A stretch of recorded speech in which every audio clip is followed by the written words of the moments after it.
Bom dia, gente. Ou boa tarde, boa noite.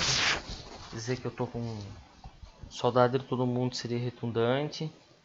E a gente se divertia bastante em sala de aula. Adoro dar aula para vocês. Adoro, às vezes, os assuntos saem na sala de aula. Algumas coisas são bem interessantes, outras é só para dar risada mesmo, mas é assim que a gente tem que prosseguir. Temos que aproveitar cada segundo que nós temos agora que tá todo mundo meio com medo, tá todo mundo meio que confinado. Algumas pessoas, infelizmente, perderam o emprego, outras pessoas, felizmente, conseguiram um emprego. E com esse distanciamento de todo mundo que a gente vê a importância, às vezes está numa sala de aula, tá? De repente a pessoa não tem nem o ensino fundamental completo, às vezes não conseguiu fazer uma faculdade, às vezes já está formada, às vezes a pessoa já tem sua pós, já tem seu mestrado ou seu doutorado, mas a sala de aula faz falta, tá? Então, os vídeos substituem a sala de aula? Não substitui a sala de aula. Mas é o que nós temos hoje, é a ferramenta que nos sobrou, tá? Outra coisa que eu gostaria de falar para vocês, nós não temos uma data específica para falar, vai voltar tal dia, tá? Gravar tal dia, não tem como, tá, gente? Todo mundo viu que o governador promoveu a flexibilização das atividades, mas vai muito isso de cidade para cidade também. Não é porque o estado liberou que as cidades vão liberar. Então pode acontecer que alguma cidade da região já libere tudo, outras demorem um pouco mais de tempo para liberar. Então vamos ver como é que fica, gente. A priori, assim, a prioridade é que seja o mais breve possível. E as informações, por enquanto, que nós temos aqui é que não tem uma data específica, mas que tende a ser rápido. Então é a informação que nós temos, tá? A escola está tomando todas as providências quanto à higienização, a disponibilização de todo o material que vai ser necessário, álcool em gel, tudo que vai ser necessário, tá? Não tem como também dizer para vocês a gente vai ter que voltar a ter aula de máscara, não vai poder ter aula de máscara, como que vai ser? Nós não vamos saber isso aí agora, nós vamos saber perto de quando voltar às aulas. Isso vai vir tudo do normativo, da circular do Ministério da Educação, para saber como que vai proceder. Por enquanto a gente não tem informação específica para isso, tá bom? Então vamos voltar lá um pouquinho, gente. Nós estávamos falando aqui na questão número 18. Aí nós terminamos aqui, ó, pescoço em relação à cabeça e usando o tronco como referência, ó. Referência o tronco, pescoço em relação à cabeça. Então o pescoço é proximal, a cabeça é distal. Aí o que acontece? Como nós terminamos esse assunto aqui, então bora alguma coisa para cá. Então nós só tivemos essa imagem, vocês já entenderam, proximal e distal.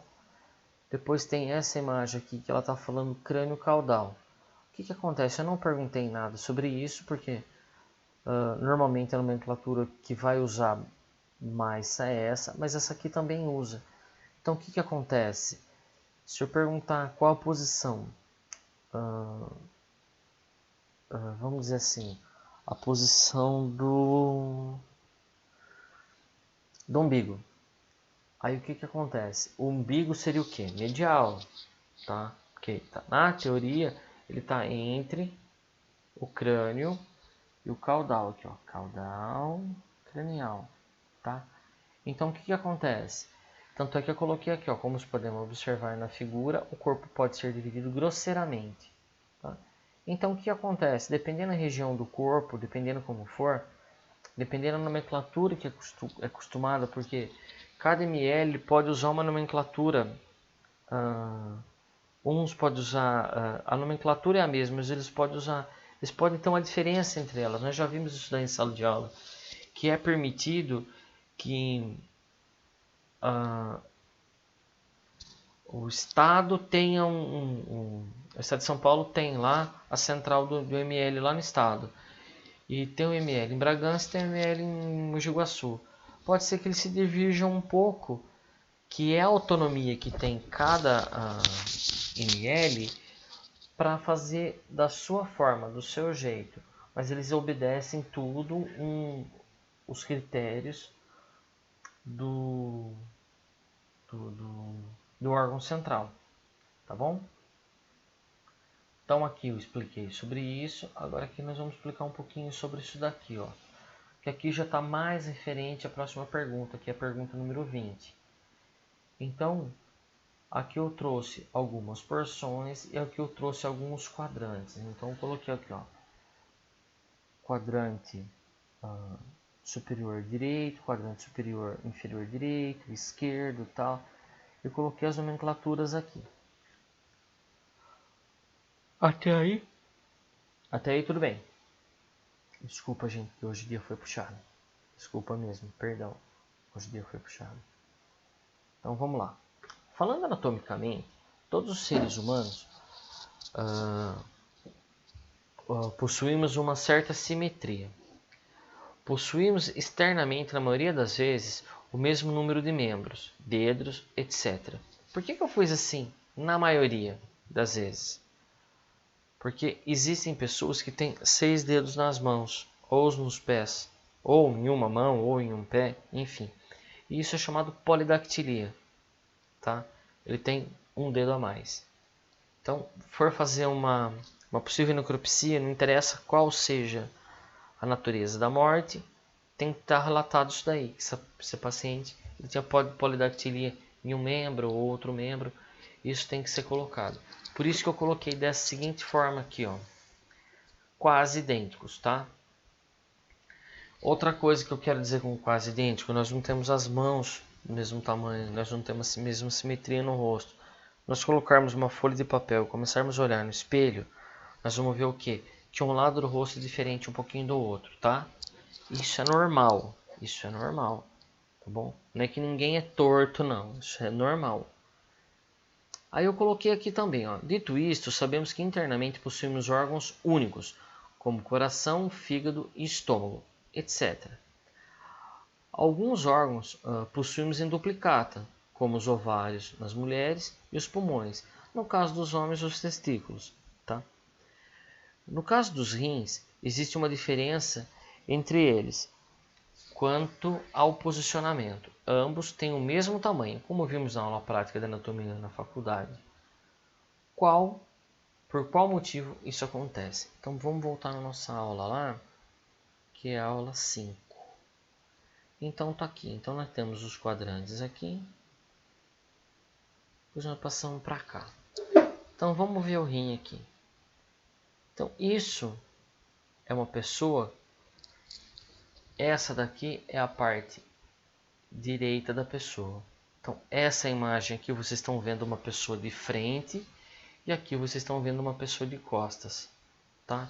Então o que foi feito nessa imagem aí é frente e verso. Então fizeram isso, dobraram a imagem para cá, tá? Para vocês entenderem como está essa imagem. E a pergunta lá é o porquê que os rins não possuem essa simetria aqui, ó. Olhem para vocês verem aqui, ó. Não bate a simetria. O rim direito ele é um pouquinho acima. Por que que isso acontece? Então aqui, ó, é a chave. Esse órgão é o fígado. E por causa do tamanho do fígado, do alojamento, porque o fígado ele é um órgão, uma glândula, tá? Ele é um órgão, ele é grande, pesa mais ou menos 1,5 kg no adulto.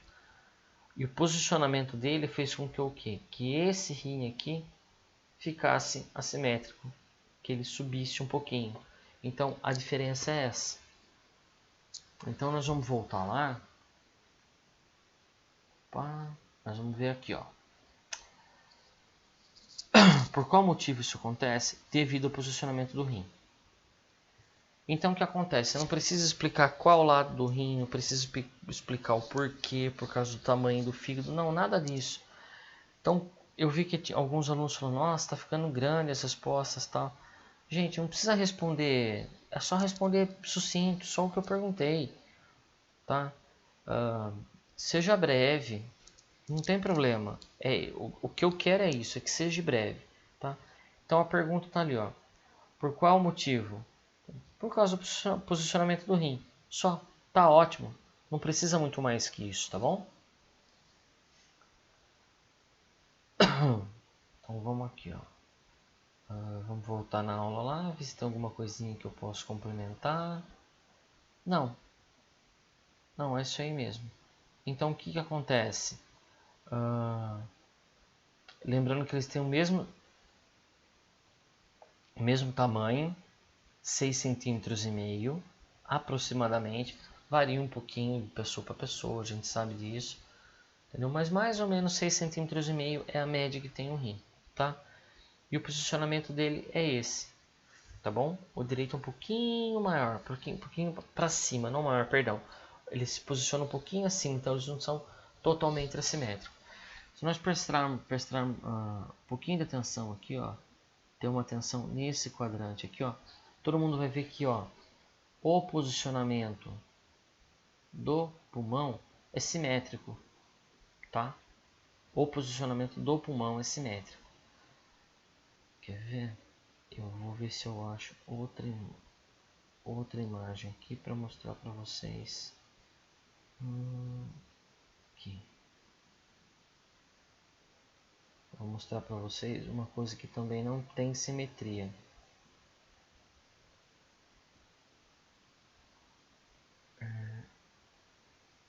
Não vou ter aqui. O que acontece?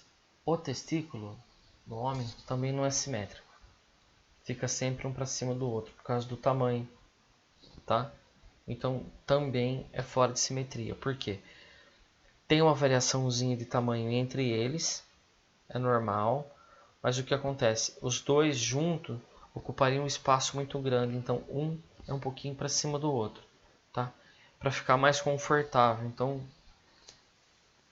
quem criou a anatomia criou direitinho, tá bom? Então aqui, ó, eu já falei certinho sobre isso, por que acontece isso.